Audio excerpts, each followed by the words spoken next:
Your Excellency Uhuru Kenyatta, President of the Republic of Kenya, Your Excellency President Paul Kagame, my President, Your Excellency Rhoda Peace, Commissioner of the African Union, Excellencies, ladies and gentlemen, my name is Agnes Kalibata. I'm the President of the Alliance for Green Revolution in Africa, an institution that was created as an alliance recognizing that the Green Revolution in Africa would need several Norman Borlags.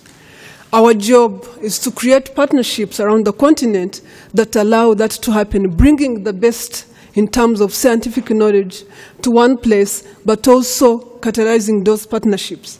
At the heart of that is the AGRF, the reason we are here this week.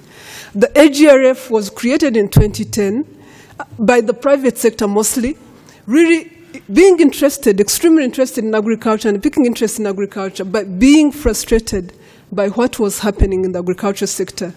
So they decided that every year there would be an opportunity to meet to discuss what was happening and how to advance the private sector. I've been part of the AGRF several times, and what struck me is that we were always speaking to ourselves. We were always complaining, oh, this is not happening, that's not happening. But the real people who need to know were not in that room. The policies we were complaining about, the lack of this and that, we were talking to ourselves, and we keep talking to ourselves. This year's AGRF is about really engaging the people we are supposed to be engaging with, our heads of states, who care the most. Who care the most, and I say this very intentionally because I've been there, I've seen it, who care the most about the people we are trying to move? They have the mandate to bring prosperity to these people, so they care. So this year's AGRF started on a very high note. We looked at the progress that we have made. We looked at where the continent has been in the last 10 years. We've definitely seen major progress. The African Agricultural Status Report that was launched yesterday did show that we've made very significant progress. But you know what? If we continue at this pace, even in 2020, we'll be $800 below what we are supposed to be at in terms of per capita income. So we need to do things differently. And today we thought that the best way we could do things differently was to get everybody in the room, our heads of states, our development partners, our private sector that is really moving and moving very hard, to talk about how do we seize this moment for the agriculture sector? How do we seize this moment for the African farmer who has toiled so much, who wants to work very hard, but is extremely frustrated at the pace at which we do things? Today morning we had a session, the ministerial session.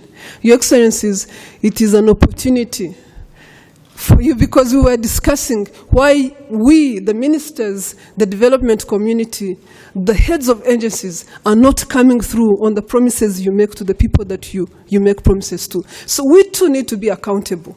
We too need to hold ourselves accountable. That's what we're discussing today. So this is an opportunity, Your Excellencies, to have that candid discussion. Give us our marching orders. And every year when you come to this type of AGRF is to really see how much progress did we make versus what we said we would do. We have been lacking that opportunity. We need to be, as a community, start holding each other and all ourselves together accountable for where our people and our continent is going. So mine was to introduce the AGRF. I would really love to introduce someone to you. I always ask myself, why is this man in our midst? He has 101 other places he could be, but he chooses to be with agricultural people. He chooses to be with farmers.